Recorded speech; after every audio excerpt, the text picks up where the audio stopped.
78ാം സ്വാതന്ത്ര്യദിനം ആഘോഷിക്കുന്ന എല്ലാവർക്കും എൻ്റെ സ്വാതന്ത്ര്യദിനാശംസകൾ. മനോഹരമായ സ്വാതന്ത്ര്യപ്പുലരിയിൽ എല്ലാവരോടും രണ്ടു വാക്ക് സംസാരിക്കാൻ അവസരം ലഭിച്ചതിൽ ഞാൻ അഭിമാനിക്കുന്നു. 2 നൂറ്റാണ്ട് നീണ്ട സാമ്രാജ്യത്വ ഭരണത്തിൻ്റെ കീഴിൽ നിന്നും എണ്ണമറ്റ ത്യാഗങ്ങൾക്കും പോരാട്ടങ്ങൾക്കും ശേഷം 1947 ഓഗസ്റ്റ് 15-ന് ഇന്ത്യ സ്വാതന്ത്ര്യം നേടി.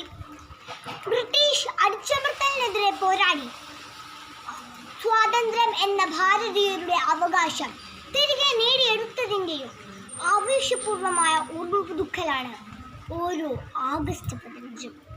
അഹിംസയിലൂടെ സഹന സമരത്തിലൂടെ സ്വാതന്ത്ര്യ സമരത്തിന് നേതൃത്വം നൽകിയ ഗാന്ധിജി, വിപ്ലവ ചിന്തയിലൂടെ ബ്രിട്ടീഷ് ഭരണത്തിന്റെ പേര് സ്വപ്നമായ ഭഗത് സിംഗ്, രാജ്യസ്നേഹം വിശ്വാസത്തിന്റെ ഭാഗമാണെന്ന് ബോധിപ്പിച്ച് സമുദായത്തെ സമരരംഗത്തേക്ക് എത്തിച്ച അബ്ദുൽ കലാം ആസാദ്, സ്വാതന്ത്ര്യം തോക്കിൻകുഴലിലൂടെ എന്ന തീക്ഷ്ണ ചിന്ത യുവാക്കളിലേക്ക് എത്തിച്ച നേതാജി സുഭാഷ് ചന്ദ്രബോസ് തുടങ്ങി എണ്ണമറ്റ നേതാക്കളുടെയും ധീര രക്തസാക്ഷികളുടെയും ത്യാഗത്തിന്റെയും പോരാട്ടത്തിന്റെയും ഫലമാണ് ഈ സ്വാതന്ത്ര്യം.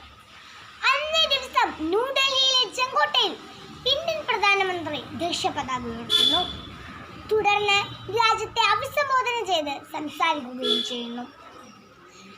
രാജ്യമെങ്ങും ത്രിവർണ്ണ പതാക വാനോളം ഉയർത്തുമ്പോൾ ദേശത്തിന്റെയും ഭാഷയുടെയും അതിർത്തി വരമ്പുകളെല്ലാം മറന്ന് ഓരോ ഭാരതീയനും അഭിമാനത്തിന്റെ കൊടുമുടിയിലെത്തുന്ന ദിവസമാണ് ഓരോ സ്വാതന്ത്ര്യ ദിനവും. 1947 നിന്നും 2024 എത്തിയപ്പോൾ ഇന്ന് ഇന്ത്യ വളരെയേറെ വളർന്നു. ശാസ്ത്ര സാങ്കേതിക മേഖലകൾ, പ്രതിരോധം, വിദ്യാഭ്യാസം എന്നിവയിലെല്ലാം ഇന്ത്യ മുന്നേറുന്നു. ചന്ദ്രയാനും മംഗളയാനുമെല്ലാം അവയുടെ നേർക്കാഴ്ചകളാണ്.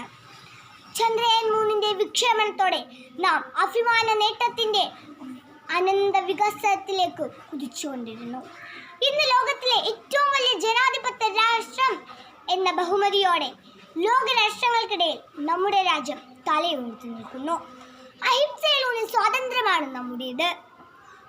നമ്മുടെ 78ാം സ്വാതന്ത്ര്യദിന വേളയിൽ നാം ഉയർത്തുന്ന മുദ്രാവാക്യം വികസിത ഭാരതം എന്നാണ്. 2040 ഇന്ത്യ നേടേണ്ട വികസിത കാഴ്ചപ്പാടാണ് ഇതിൻ്റെ ഉള്ളടക്കം. പ്രകൃതി ദുരന്തവും വിദേശ കടന്നുകയറ്റവും തീവ്രവാദികളുടെ ആക്രമണങ്ങളും നമ്മെ അലട്ടുമ്പോഴും സാമ്പത്തിക വ്യവസ്ഥയിൽ 5ാം സ്ഥാനമാണ് ഇന്ത്യക്ക്.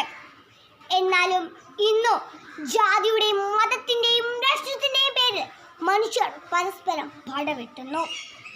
കൊലപാതകങ്ങളും സ്ത്രീ പീഡനങ്ങളും ബാലവേലയും കുഞ്ഞുങ്ങളുടെ മേലുള്ള അതിക്രമങ്ങളും തുടർക്കഥയാകുമ്പോൾ യഥാർത്ഥത്തിൽ നമുക്ക് സ്വാതന്ത്ര്യം കിട്ടിയിട്ടുണ്ടോ എന്ന് തന്നെ സംശയിക്കേണ്ടിയിരിക്കുന്നു. അഴിമതികളും ഭിന്നതകളും ഒന്നുമില്ലാത്ത ഒരു ഇന്ത്യ ആകണം എൻ്റെ ഇന്ത്യ, അല്ല നമ്മുടെ ഇന്ത്യ. ആ സ്വപ്നം സാധിക്കട്ടെ, എല്ലാവർക്കും ആ സ്വപ്നം സാധിക്കട്ടെ.